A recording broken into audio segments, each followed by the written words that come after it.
Good morning, everybody. How's everybody doing out there in Axe Media Land? All our viewers and listeners. We are having a great morning here in Springfield, Missouri. This is Tony Hammock with the new gold standard, as we call it. And I have Jay sitting here with me this morning. We're going to have him kind of help out. We're switching up. We got Matt back there as the producer and stuff. And I got to tell you, I am real excited, because this morning I have a guest that we're going to have on the show here. I've met this guy, actually have known about him for a long time, and then here about 3 weeks ago, we got together to talk about doing some business and so forth, and I'm just real excited to have Ryan Long, who is the CEO of a company up in Monticello, Minnesota, National Gold Consultants. Ryan, you with us? I am. Hi, Tony. How are you? I am wonderful. It is a glorious morning down here this morning. And just for our viewing audience, I think what we're going to do this morning, since I've got Ryan on and he's got a busy schedule and stuff, we're going to kind of sneak right into our interview, if you will, with Ryan. And then once we've finished that, I'll go into some of the housekeeping that I normally do and a couple other things and stuff, and then we'll wrap up on the hour and stuff. But Ryan, you know, I mentioned that you're the CEO of National Gold Consultants. Do you feel comfortable giving us a little background of National Gold Consultants? Yeah, absolutely. Appreciate having me on here, Tony, and allowing me to share with some of your listeners out there. It's a pretty opportune time to be talking gold and silver with some of the financial storm clouds upon us. But a little bit about my company, Tony. National Gold Consultants, you know, to the best of my knowledge, unless somebody snuck up on us here, we are the only licensed and regulated gold and silver company that's in the entire country. So we actually exclusively work with financial advisors, insurance professionals, and brokerage firms out there to help equip individuals with the fiduciary approach, meaning helping individuals with what's in their best interest, not necessarily another company's best interest, achieve wealth insurance with physical gold and silver. So my company, Tony, we are actually in the wholesale space of gold and silver. It's, you know, to compare ourselves to, you know, the other retailers out there, it's, you know, we are the actual Ford plant in Detroit, Michigan, instead of going to an actual Ford dealership. So that's the difference of what my company is and what we do. So I like it. That's a great analogy. I know I've been impressed with some of the things that you've sent me as far as the way you folks do things. You know, you mentioned that you were licensed and bonded, I believe you said, in all 50 states, which is huge. I mean, that's a lot different than most other companies that deal with gold and silver and so forth. How long have you guys been doing this?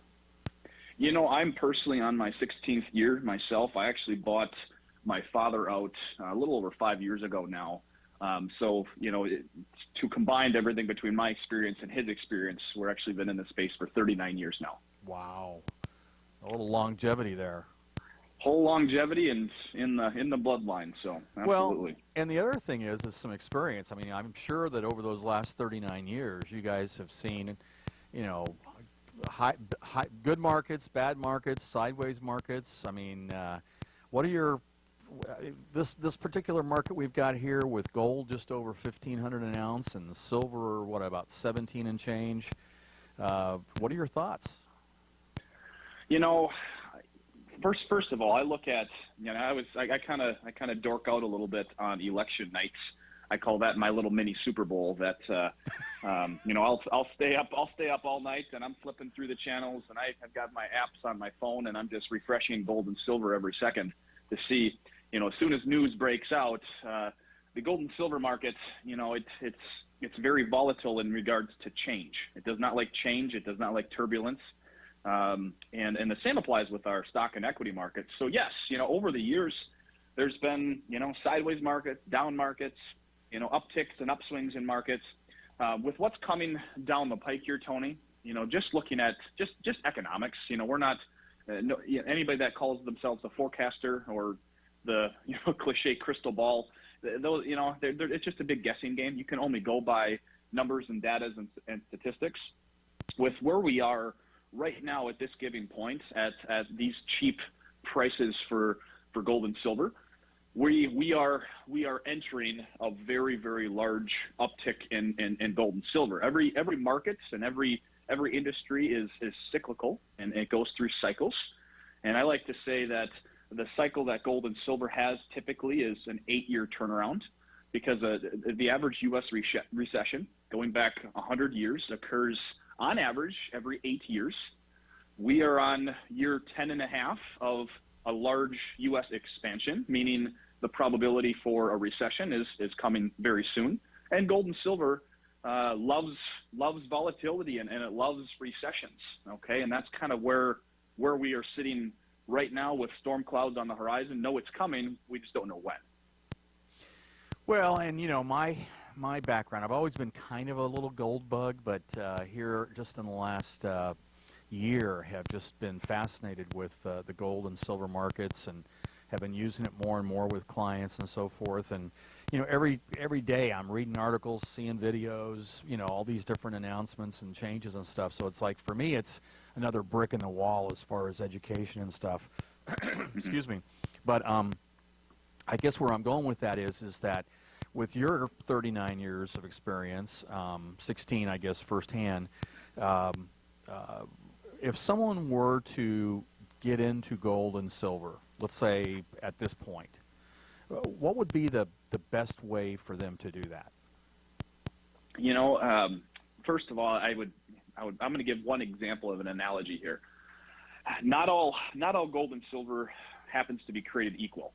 Okay, and I'll give you the example of, so I've got, I'm just looking outside my window in my parking lot here, and I have my personal daily driver is, I've got a 2018 F-150 truck, and I go to the gas station, and there's a gas station across the street from each other, so there's two in a little neighborhood here. And first of all, there's different gas prices. So ideally, I'm going to be going to the pump that has the cheaper gas prices. Once I roll in, I look and I go, okay, well, there's multiple options. You've got regular gas, you've got the ethanol stuff that what the corn produces, and you got the higher octane things, and you have diesel. Well, if I was to fill my truck with diesel that takes regular gas, well, they're both gas, but obviously my truck would perform pretty awful, and in fact actually break down. And the same applies with the gold and silver industry. Multiple different options for gas, but if it's not done correctly, putting diesel gas in the wrong engine is going to work, obviously improperly. So when you look at gold and silver, and this is where my company comes in, Tony, as licensed fiduciaries, meaning we're not all gold and silver is created equal, and we're going to be tailoring a product that's right for each individual client in their own circumstances. But they're realistically, and our niche that we specialize in, for somebody that wants to go out and take physical possession, meaning they actually will receive the gold and silver from us that we ship to all over the country, all 50 states. We ship millions of dollars a day. There's a right and a wrong way to do it, and that right way is for what we call old cowboy coins. Okay, the old legal tender coinage that's American minted. You could go to Walmart right now and actually spend these coins for groceries. Not that you would want to do that, but you could. And the reason why we do that, Tony, is because it's considered a private asset, meaning when a client purchases and also when they liquidate, there's no 1099s that are associated. We don't need their social security numbers. We don't need their blood type. It's considered a private, under the mattress type currency exchange. Just like if you can hear my accent here in Minnesota. Roughly 3 hours away from the Canadian border. I actually went on a fishing trip again this summer with my family up there. I converted dollars to Canadian dollars, just a simple currency exchange. When I got back, I converted my Canadian dollars back to dollars, and it was that simple. And the same applies with the gold and silver. You're just converting paper dollars into universal currency of gold and silver. It's just as easy to get that gold and silver back to dollars if you so deem fit. Now, I guess you're referring to these pre-1933 coins? Correct. That's the line in the sand. If you're looking to purchase, you want those coins. And we're not trying to, miscue with what these are. We're not trying to get people into collectibles. We don't care how shiny the coin is. We don't care how beat up the coin is. We don't care the date on the coin.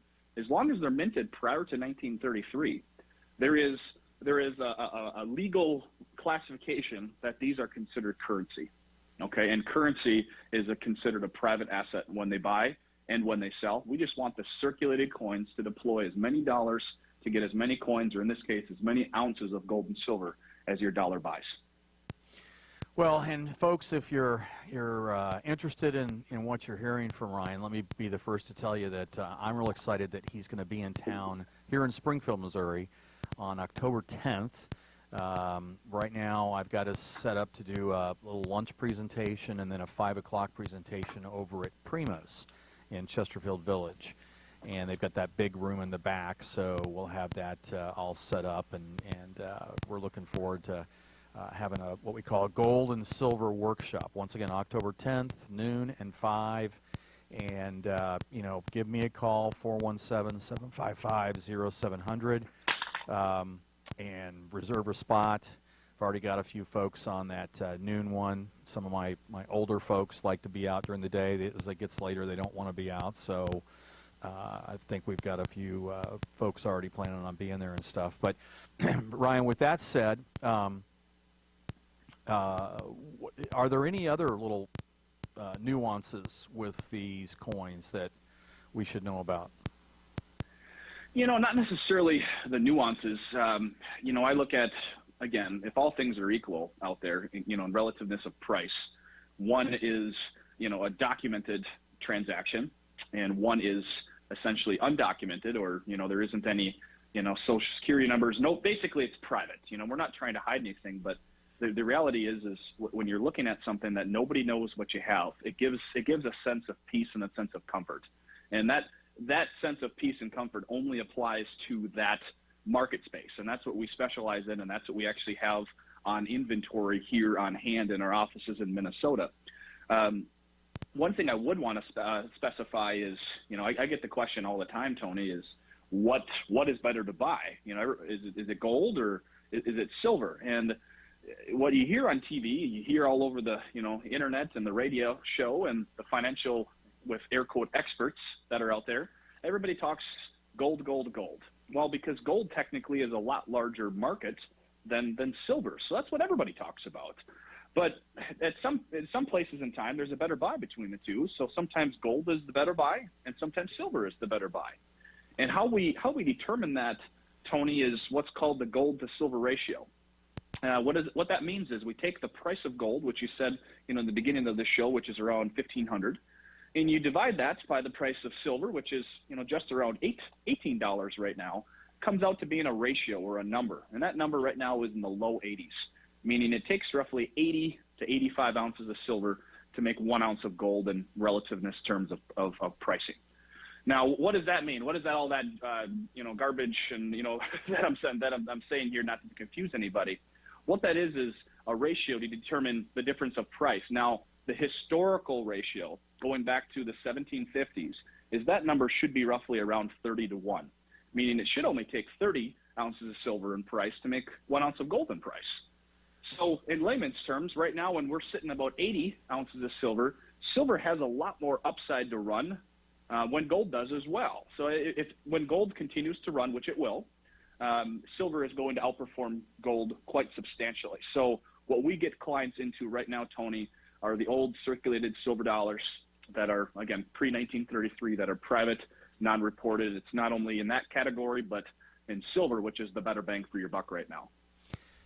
I, as I said, I'm watching a lot of stuff. I'm just kind of like a sponge trying to get as much information as possible. And this morning I tuned into an interview that took place, I guess it was maybe last week at the Metals Convention in Denver. There at Beaver Creek. But anyway, this person that was being interviewed was asked about the supply of silver. And I'm like a lot of people. I'm under the impression that there's just an abundance of silver. People are talking about it in our phones and our computers and every place. You're just all over the place and stuff, electric cars and stuff like that. But this gentleman was saying that actually there is a very limited supply of silver. And I guess I'm just kind of curious, what are your thoughts of that? Absolutely. Silver, unlike gold, is a consumed metal. Okay, it has obviously the industrial component alongside, going parallel with the monetary component like gold has. So silver is consumed and gold is recycled. Okay, so that ratio I told you about being 30 to 1, Mm-hmm. what comes currently out of the ground right now is roughly 10 to 1, because there's less and less silver that's being found, especially at these cheap of prices. So let me give you a fast example of how the mining industry works inside of the gold and silver industry. So if you have a gold or silver mine, and I'll give the example of the human anatomy of a body. Now you have your major arteries. Okay, your major arteries through your body is obviously where the majority of your blood flows. Off of those major arteries, you have smaller vessels and smaller veins, which, it's very important to have, but there's less blood that goes through that. The blood in this case happens to be the gold and silver that's in the ground. So at these prices of where gold and silver is at, being extremely cheap, especially silver, the average mining company out there cannot extract silver out of the ground for under $20 an ounce. So we're sitting here at 18 going, well, it actually costs more to mine it out of the ground than what silver's going for. Yep. They're tapping into the main arteries, which is the easiest and most cost-effective way to mine the gold and silver, and they're leaving those other little vessels or the veins untapped, so to say. Well, that's the most expensive way to mine are off of these veins. So because of we're not tapping into all these mines because silver and gold is so cheap right now, there's absolutely, it's being consumed and used, and there's less and less that's available to mine, especially at these cheap prices. So something has to give here, and that's where I'll bring my Super Bowl example back with the election nights that I do. This is the Super Bowl time that we're going to be seeing inside of the gold and silver market over these next coming months and years. Well, and I guess what I'm curious about is because of all that, is that one of the reasons why you're willing to buy back coins? I mean, I thought that was kind of a neat feature, or did I just say something I shouldn't say? No, you're absolutely right.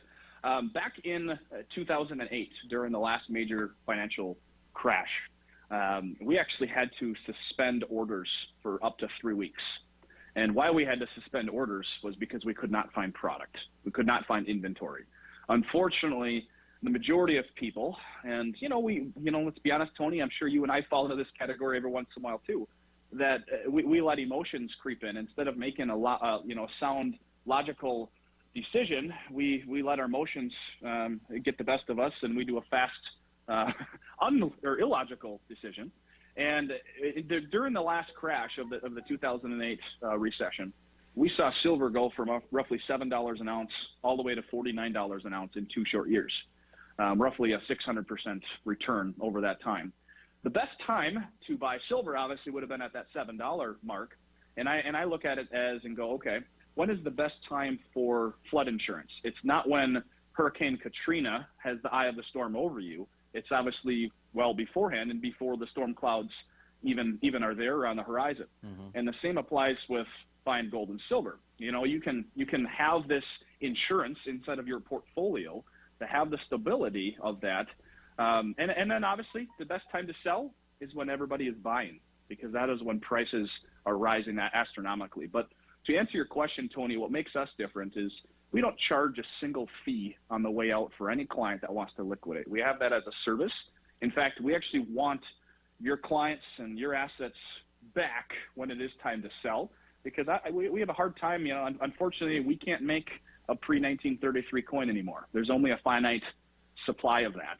So when a client wants to liquidate, just like we shipped it to them, we're actually going to be sending them labels that follow with my insurance to get it back to me. Once we receive it, the client usually is liquidated and funded with money back in their possession within 48 hours. Wow, that's incredible. Now, I guess one of the things I'm kind of curious of, because, I know you and I have been talking a little bit about some of our IRAs and rollovers and stuff like that. Are these coins available in both IRAs and non-qualified? We specialize with the non-IRA money. That'd be your older American pre-1933 coins that are circulated. Now, inside of your IRAs, we have to follow a government requirement and guideline as to what's allowed to be held inside of an IRA. And unfortunately, we cannot place the older American coins inside of an IRA because the government needs to, or they have to track and tax those assets. Okay, I call the government inside of your IRAs and 401ks your silent partner. So I look at this and go, regardless of the output that the government gives you or the services that you use, unfortunately, they're going to be taking 30 to 40% of your assets.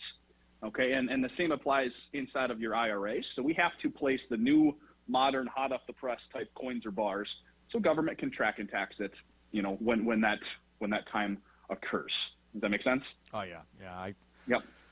You gotta follow the rules, and Yep.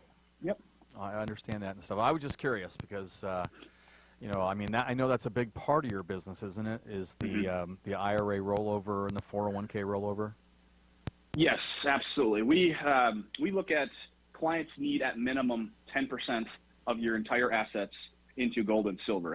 That's your insurance number. Okay, and what I mean by insurance, just like you have your health and your life and your homeowners and your automobile insurance, you hope to never have to use it, but it's there in case you need it. And that same principle needs to be applied to your wealth and your financial savings. That whole 10% of your assets insures the other 90%. So when the 90% are doing well, like they have over the last 10 and a half years, well, the 10% of your gold and silver are going to do poorly. And now over the next short months and a few short years here, when we have that R word of recession, that 10% of your gold and silver historically will appreciate enough to offset the losses of your 90%. So we look at, you want to receive, possession in my opinion is 9/10 of the law, and you also want to have as much private, non-traceable gold and silver as possible, but not everybody has the ability to write a check out for 10 to 15% of their assets right now, right? So we use as much non-qualified or the regular money people have to receive the pre-1933 coins.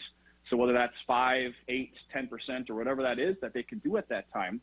And then we substitute the rest with qualified money like IRAs and 401ks to get to that 10 to 15% number. As far as the coins that you can use, by the revenue code and all that kind of stuff, which ones do you prefer? We typically we use two different types of products, and it's at that time it's whatever's cheaper. We want to, again, same principle for the pre-1933 gold and silver. We want to deploy as many dollars into as much gold and silver as we can receive, but it also needs to be wildly recognizable, because when you do want to exercise exit strategies, you want to be able to exercise that quickly and efficiently and the most cost-effective way.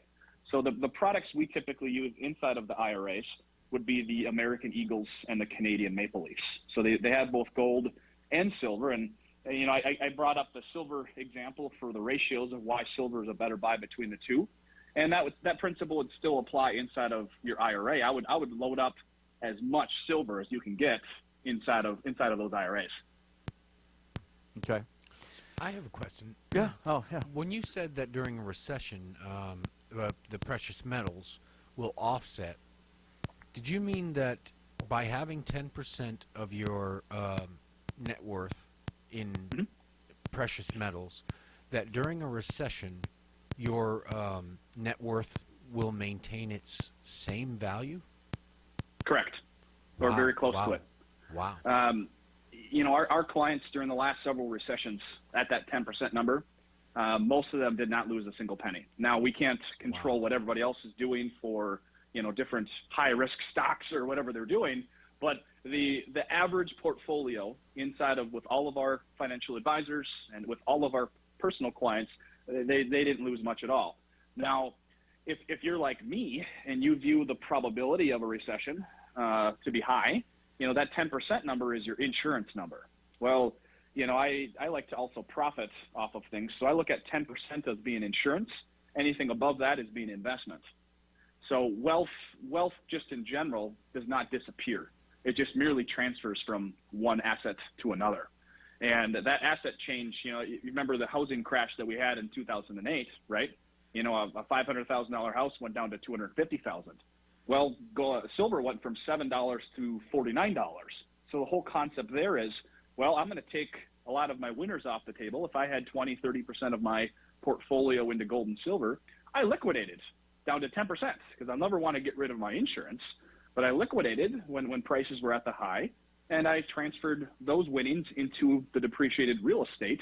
And here we are, here I am today with, multiple, different avenues of real estate and rentals because of the profit of gold and silver during those times. And there are people buying gold and silver when it's at that high.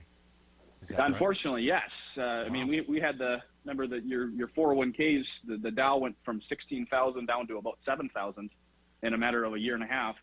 A lot of people with their financial advisors, they go, well, every market has a cycle. What comes up, comes down. Hold the ship and you'll be fine. It'll come back. Well, when people saw those losses, they finally said enough is enough, and unfortunately, they liquidated after the major part of the pain already occurred, and they finally got into the gold and silver arena when gold and silver already had its fun in the sun. It's the buy high, sell low mentality that most people do. Well, and that gets into, value investing and so many other things as far as, the herd mentality. I mean, there's right. It always amazes me. I mean, I even go back to, and I think I've got it at home still, the tulip mania from, 1800s or whenever that was over there in Holland and stuff, where, people were still buying them when they were outrageously priced. And then, of course, the minute they paid all those dollars, just like the people that probably paid $49 an ounce for silver back then, it starts to go down, and then it's like, oops. And, I mean, it happens with probably just about all those instruments and stuff. One of the things that I want to mention real quick in our final moment or two before Ryan has to take off is that he's pretty shrewd. I've watched a couple of videos of him on YouTube, and wasn't it you that was saying something in one of them where you took out student loans and bought some gold or silver or something like that? Yeah, I mean, again, going back to my father inside of this company years ago. I was born and raised in the gold and silver market. My mother was a jeweler for 30 years before she retired as well, and so we have gold and silver in our veins. So my undergraduate was from Northwestern University, and I had the entrepreneur mind as just how I was raised as well. And I started a couple side companies down there as well, and worked my way through school, and did not have to take out any financial assistance because my small companies actually covered my expenses. But I did take out those student loans at that time because gold and silver, like it was right before the .com crash, and we were at the end of the market cycles, again going a recession every 8 years or so. So I took out student loans, and I actually bought physical gold and silver with it, and graduated college, and the market had its cycle, and I actually sold my gold and silver, or a lot of gold and silver, paid off those student loans with the proceeds, and I still had a lot of gold and silver left over. So yes, that's my background and my story. Well, and if you like stories like that and other shrewd ideas on how to benefit from gold and silver, remember, we're going to have Ryan in town on October 10th. I believe that's a Thursday, and right now we've got two shows going. One's at noon, and the other one's at 5 over at Prima's. That's in Chesterfield Village. And Ryan, I know you've got some places to be, but before I let you go, is there anything that you wanted to cover this morning that I didn't ask about? I mean, is there anything I left out? I think we covered a lot of the good basics of it. One thing I would say is, for any of your listeners that are out there that that have the ability to attend that event, I'm going to go into a lot bigger detail. At that event, I'm going to explain why gold and silver has and needs the position inside of every portfolio. It doesn't matter if somebody has $5 to protect or $50 million to protect. It needs to be inside of every portfolio.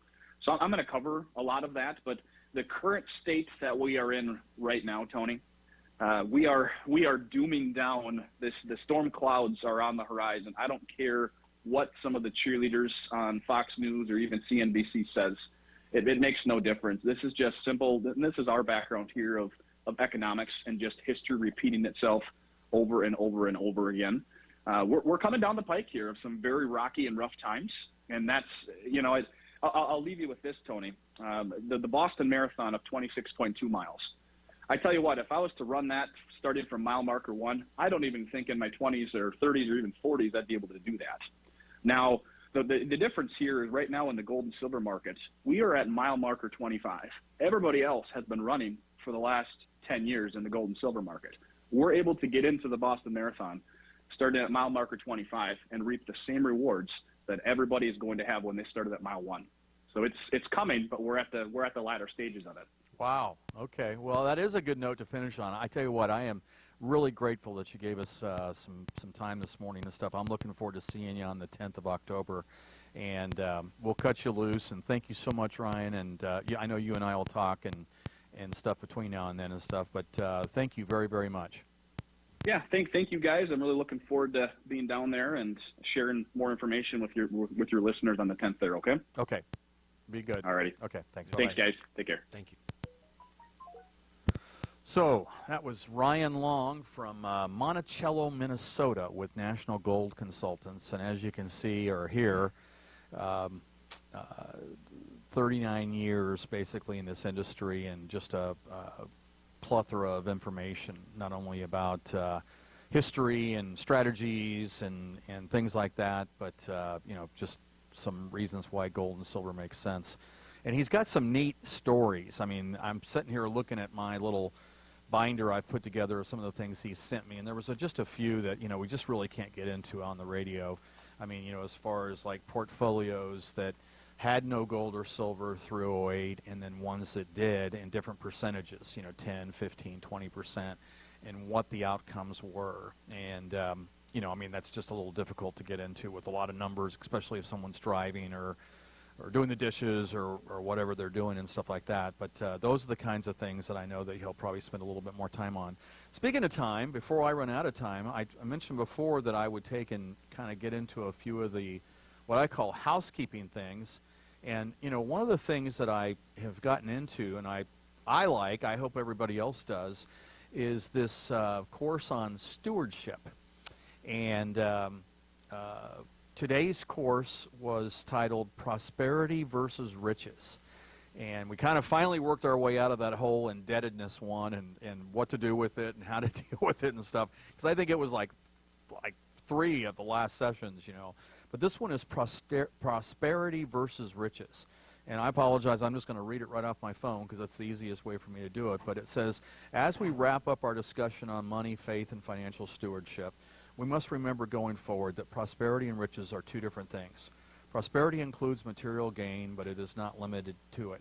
It includes balanced growth and multiplication in all areas of life. The accumulation of riches is something you can do without God.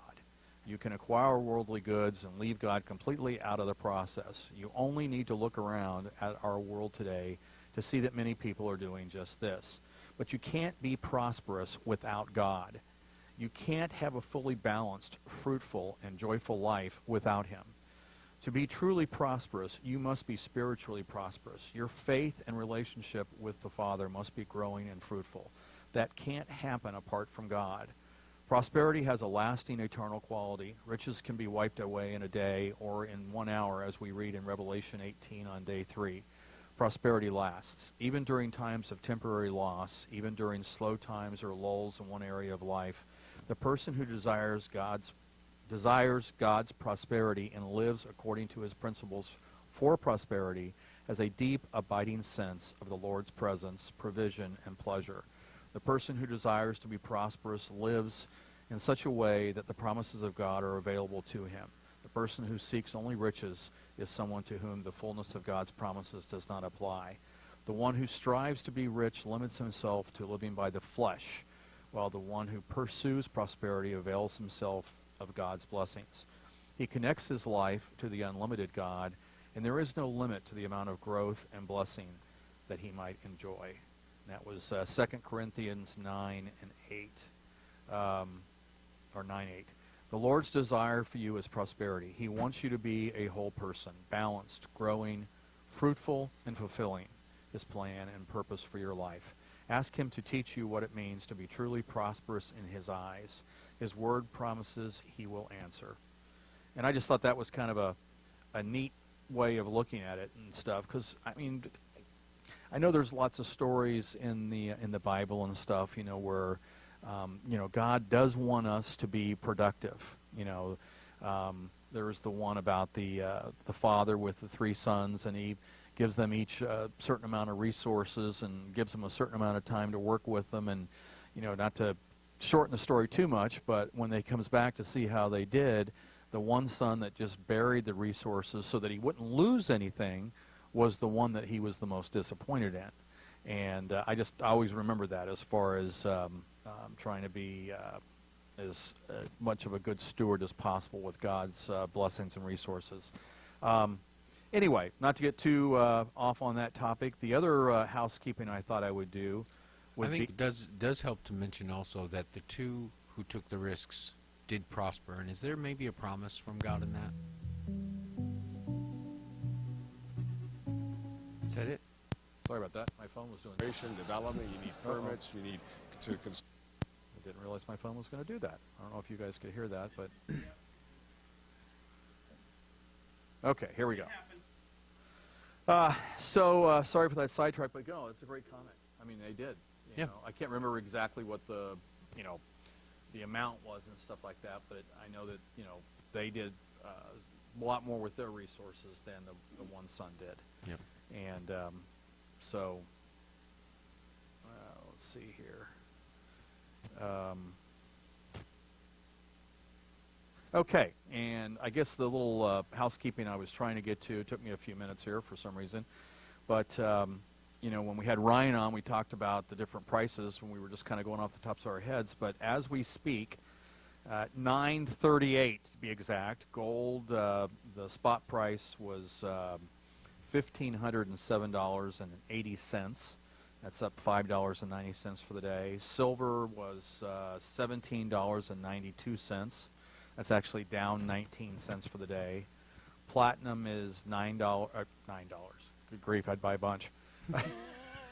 Load up on that. I'm sure everybody was going, Oh my goodness. No, platinum is $938 an ounce. That's off $5. And palladium is $1,592.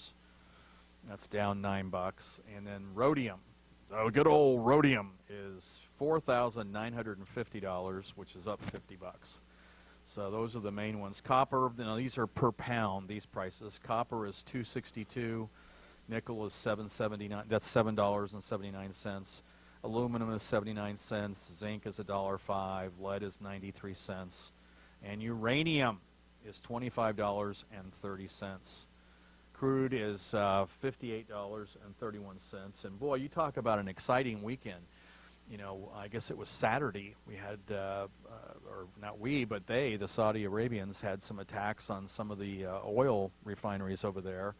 And it was kind of interesting on how exact those attacks were and what was hit and stuff as far as, who had that kind of information. But anyway, without getting off into that speculation and stuff, I figured that we'd see a big jump in oil. It hasn't quite happened yet, but I'm sure that at some point you'll see that kind of filter through to us in our price per gallon. But crude for the moment is $58.28 a barrel. It's actually down $1.06 so far today. And then the Dow's at 27,071. It's off 39.78. And I can keep going. I mean, there's all kinds of different indexes and stuff. Can I ask you a question? As a nation, if we invest in precious metals, do you think that is a hedge in the world, in the international, in the international and political realm? Like if our nation is investing in these metals and our people are, and our people have possession of these metals, does that give us a more secure standing in the world market? Well, A, that's a great question, and B, I think the right answer is that most definitely, because, at this point, when you start looking at the world, I mean, we've got some really significant things going on. I mean, Right now there's $18 trillion of bonds from Germany and Japan and a few others that were issued and are still at negative interest rates. Now think about that for a second. Most of us here in the U.S., when you go to buy a bond or a certificate of deposit, for those of you that's more to your liking, you are willing to give, let's say, $1,000 to the bank and get, let's say in this market, 1.5% to 2% back. So, for example, I guess that would be, you give them $1,000 and let's say it was a 1-year CD, you'd get $1,020 back. Okay, well that's not great, but it's 2%, right? Mm-hmm. And over there where they've got these negative interest rate bonds, in this example, let's say you were in Germany and you gave the German government $1,000 for a bond. When it matures, you're not going to get $1,000 back. You're going to get like $960 back. And there's 18 trillion of these bonds already out there. What's a typical percentage of a nation's value usually put into bonds? And what would that say about the value of their economy? Well, I just think that when you think about what a bond is, it's an IOU by the government saying, hey, we owe you this plus interest. And so in those nations, they're saying we owe you this less interest. In fact, we don't even owe you that. Which, I mean, you got to think, why would somebody do that? And I think part of it is they're trying to generate a stimulus. They're trying to say, okay, look, if you can borrow money and do this, then, we need you to, make more factories or make more jobs or, and it's not happening. I mean, that's one of the things that came out of '08 was we had this quantitative easing. And, at first it was Bernanke and then it was Janet Yellen where, every so often, monthly they were going out and they were just basically buying bonds and issuing, putting more cash into the economy. And that's why everybody's, getting back to your original question, that's why everybody's concerned about how much gold they have, which is since 1971, when Nixon took us off the gold standard, basically the U.S., for example, has just been printing currency, and it's called fiat currency, which means that it's not backed by anything.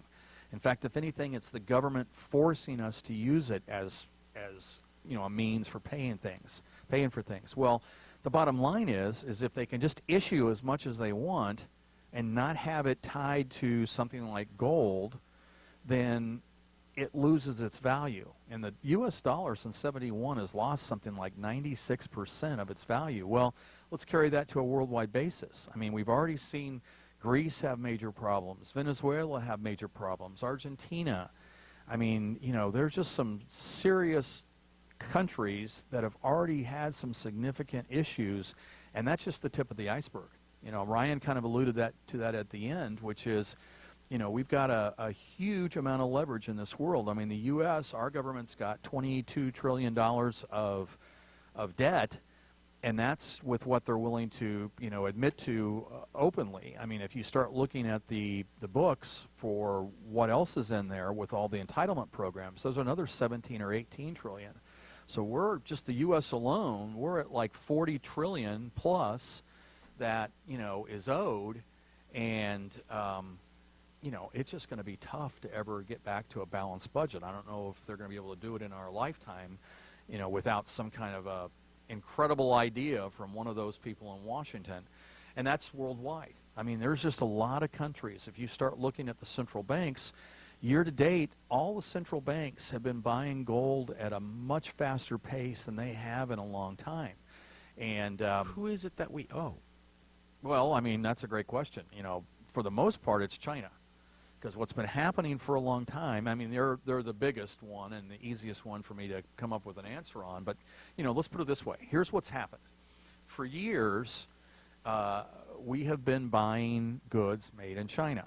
And so let's say, for example, you go into Walmart, you get your groceries, and then you go over to the other parts of Walmart, and you're not really looking at the tags. You're just getting the socks for Johnny and the additional things for the kitchen and, some auto parts. I mean, I don't know. You're getting a whole laundry list of things you need to have and stuff, but a lot of those are made in China.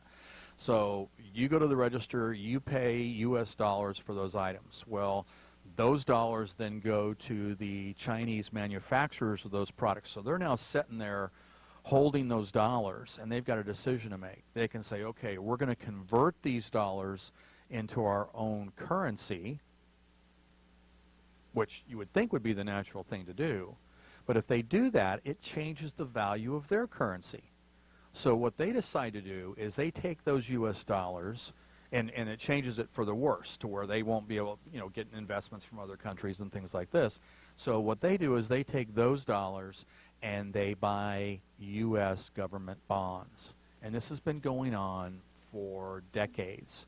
So when you start looking at the outstanding debt that we have, there's a lot of countries that are the biggest creditors, that we have. And, China would be right there at the top of the list. Is our personal debt as citizens reflected in those numbers of debt for our government? No. I mean, the government debt is the government debt. The citizen debt, right now, I think Should it be? I don't think so. I mean, you've got to be responsible for your own financial situation, and at least that's my viewpoint. And remember, with that said, the viewpoints and opinions voiced on this show are not that of Axe Ministry or Axe Media. They're of Tony Hammock and in this case, Ryan Long at National Gold Consultants and stuff. But well, I didn't mean to get off track, but no, I we're good. had some curiosities. I just think that the last time I saw a report, I think we've got something like $4.7 trillion of credit card debt for U.S. citizens, which is, that's substantial. Such a high rate of interest. Yeah. Well, and that's the other thing is, the rate of interest is overwhelming sometimes. So, I did read a thing last week where, President Trump is putting all kinds of pressure on Jay Powell, who's the Fed chairman, and, basically trying to get Mr. Powell to get rates lower. And actually one article was saying he wants them to get down to zero. So we too are at zero. And then the rest of the article was the reason he's doing that is because he then wants to go back and refinance everything at 0% interest, Right. And so, Which would be wise. yeah, I don't know if those bonds are all callable that are outstanding and stuff that China and the other countries hold and stuff. But the point is, it's just we're in a very precarious time.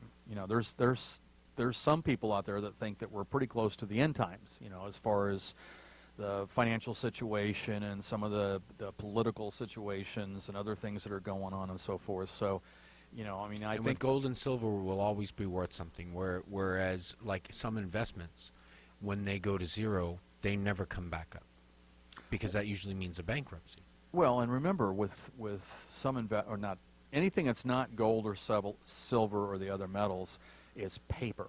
Right. And if all of a sudden the paper is worthless, guess what happens to the other paper? It's just, across the board. So, and remember, one of the biggest things about gold and silver is you don't have to worry about, the CEO of gold or the CFO. You remove that part of the equation because it's a metal. It's a tangible asset as compared to when you own stock in, let's say XYZ company, just to keep it simple. And maybe they're going gangbusters, but then the upper management goes haywire or does some goofy things. And, all of a sudden that starts getting out in the press and the stock price goes down, and then you're sitting there holding nothing because of some guy or people that, made some bad decisions, usually based on fear and greed. So, and that's a topic for another show and everything. I know we're getting close to running out of time. How are we doing on time, guys? 3 minutes.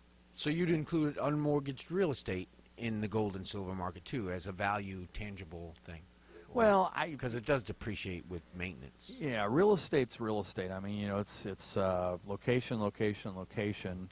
You can't take and put real estate in your pocket and take it to the store and pay for goods and services and things like that. And don't get me wrong, real estate is essential. But when it comes right down to it, I think what Ryan was alluding to is, if we woke up one morning and you turned on the morning news or you got the paper and stuff, and all of a sudden, you couldn't go to the bank because the banks were closed, what would you do? Right. You wouldn't put your house up for sale because, it'd be kind of like trying to get the flood insurance after Katrina already hit, like he was saying, and so forth. You'd you'd probably, if you had gold or silver, if you had to go get something to eat, you'd probably take the silver and go in and use that for exchange purposes. And, depending on how you had your gold, if it was an ounce, I mean, remember an ounce, as we just said a minute ago, is $1,505. So, you'd have to go someplace where they could make change and all this kind of stuff. So I think that's the, bottom line is that, it'd be neat to have a portion of your portfolio, 10 to 15% in gold and silver. It'd be neat to have possession of it, because that's 9/10 of the law, as Ryan said, and I think that that's kind of where a lot of people are starting to go as far as their mindset. I know we're almost out of time. We didn't get a chance to talk about our sponsor. Can you say something about him? NaturalSolutionStore.bz. Check it out. That's the website that I just mentioned, and if you go there, you can find a lot of natural solutions for things like pain, health, energy, what's that? Digestion, beauty, health and beauty, your gardening needs. So they have a lot to offer, and it's growing all the time. They're always adding something that's brilliant. So check it out and browse through and see if there's something there you might be able to use, and you would be helping us as well. Thanks, Jay. Hey, thank you, folks in the audience, for tuning in. As always, thank to Jim and Pam Whining and Dr. Paul for allowing me to come on and have the new gold standard. And hopefully this morning's show had something in there that was educational, and we'll look forward to next week. And don't forget, October 10th, Primas, noon or 5, Ryan Long from National Gold Consultants and myself will be making presentations. I think we're almost out of here. Yeah, we're done off of YouTube, Facebook. Oh, yeah. I got to do this here.